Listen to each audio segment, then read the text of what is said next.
Hello, I'm Dr. Vanita Rattan, and this channel is dedicated to skincare for skin of color. As you know, I'm a doctor, but I'm also a cosmetic formulator specifically for skin of color. I love to look through ingredients of products and tell you whether or not it's worth your money or whether you should sidestep. As you know, none of my videos have ever been sponsored and they will never be sponsored. This is our reference library for us and for our children to really know what is going to be gentle for us and what may irritate our skin and lead to more hyperpigmentation.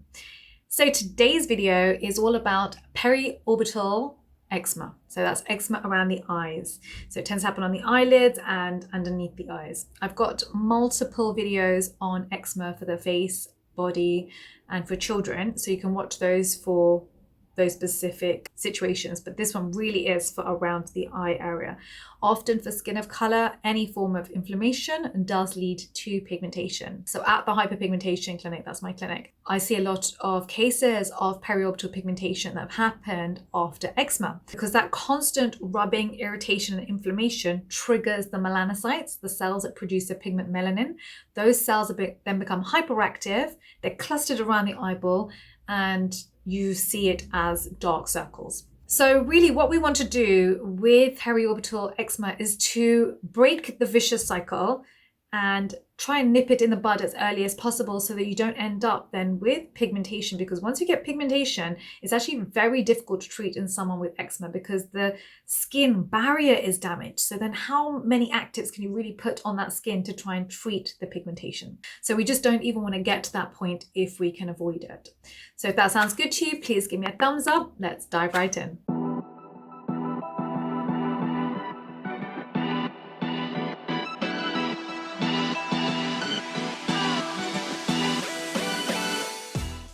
So often the complaint is that the skin feels dry, flaky, irritated. The skin can often feel thickened. It can sting whenever you put anything on it, or even just when you're not put anything on it. Sometimes the skin can bleed and just feels uncomfortable and swollen. So it's frustrating because it's around the eye area. It's right at the center of your face. It's not something that you can, hide or that is under your clothes. And so people really do feel very self-conscious about it. It also means that, you can't do your normal things like wear makeup, for example, to cover it up, because it literally makes the situation 10 times worse. So first of all, you really need to look at the triggers. So the classic triggers are dry weather. Often this happens in the winter when you have central heating on, or it can happen in the summer when you have air conditioning on.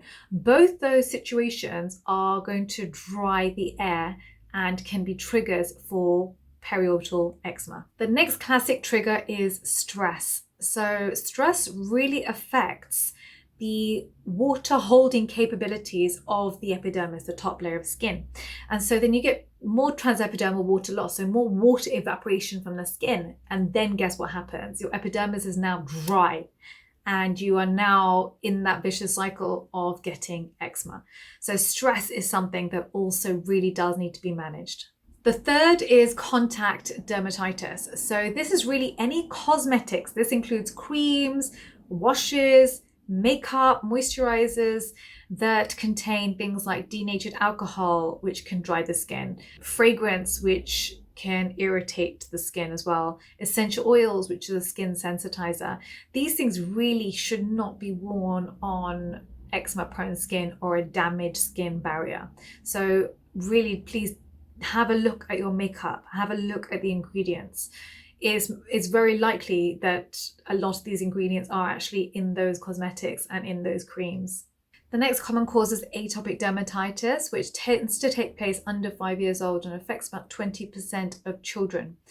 So a lot of people will grow out of eczema as children, or it just becomes more mild as we get older. So that's something else. But also the other triggers are things like pollution or smoking. Other ones would be dust, chlorine. So if you swim a lot, and also some sunscreens can irritate the skin. A lot of them will have denatured alcohol in them. So for example, I'm manufacturing sunscreen at the moment, and sunscreen is a very difficult one to manufacturer. The reason being that it can feel very oily. And so the instinct of any cosmetic formulator is to put it in an alcohol that is quick drying, that evaporates immediately and gives you that non-sticky feeling. It was extremely hard for me to formulate our SPF50 zinc oxide SPF50 physical mineral sunscreen without alcohol, and that actually took a lot longer to achieve because it's very, very difficult to do, and it's not something that a majority of manufacturers are going to do. So really have a look at the back of the packaging and just see which ingredients are in there. So how do we treat it? So first of all, we have to stop the triggers. This could be your makeup, it could be pollution, whatever it is, you need to stop the trigger. It could be stress. The next thing you need to do, often your GP or your doctor may give you a steroid cream if it's quite severe.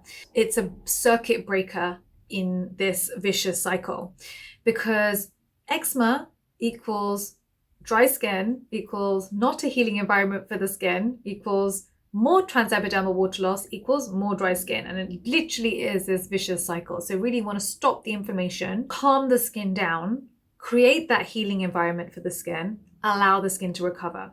Unless you do that circuit break, it's extremely difficult, no matter how much you're hydrating the skin, no matter how many occlusives you're putting on the skin. If the skin is inflamed, it's just going to carry on drying out. So it is a necessary step. It is something that a lot of people don't want to do because of the fear of thinning skin, but that really does happen with higher steroids over a longer period of time. Not, 1% hydrocortisone for a couple of weeks is really not going to have that thinning skin effect that can happen. Next, I want you to wear a thick, fatty, delicious moisturizer with no fragrance, no essential oils, no denatured alcohol, nothing that's going to irritate your skin. I've written down a full list for you. So the products that I love and I'd recommend are Bioderma Intensive Eye Cream.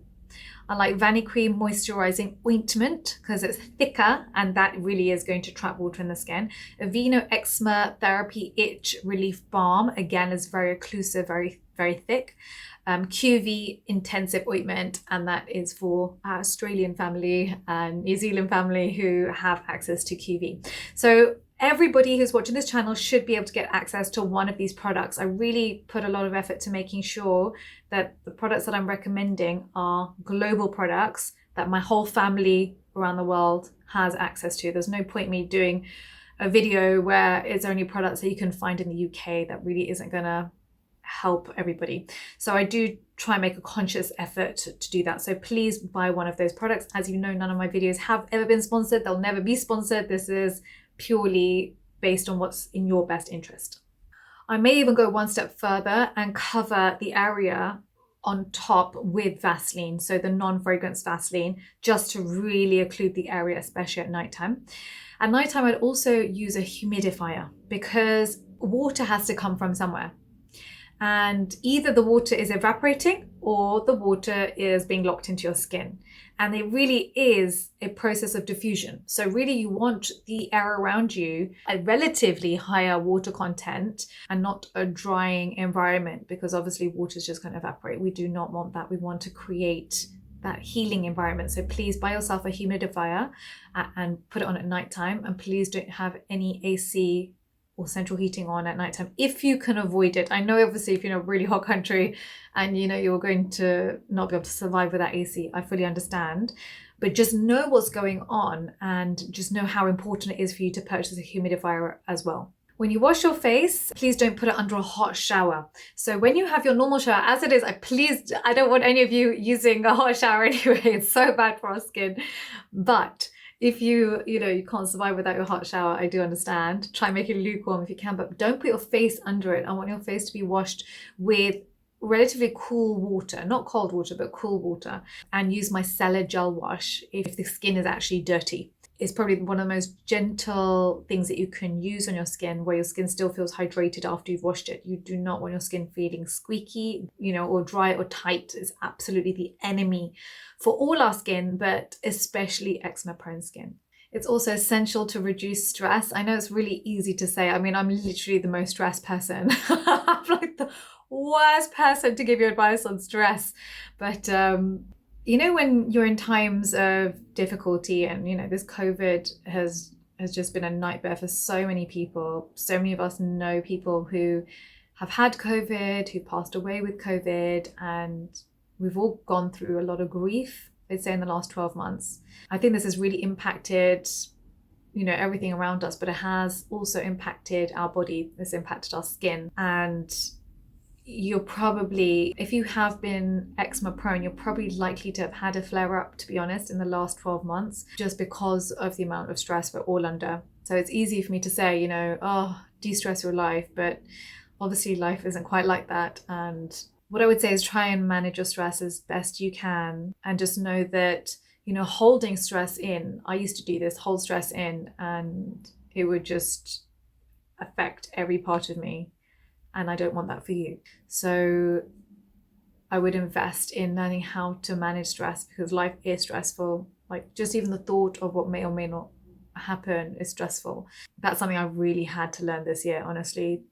I've learned a lot this year, but one thing that has really does stand out in my mind is learning to take care of my mental health and stress levels. Now, as I mentioned at the beginning, that you can get periorbital pigmentation that happens with eczema around the eye area. And so what I would say is, do not put on any actives on the skin. This includes my dark circles kit.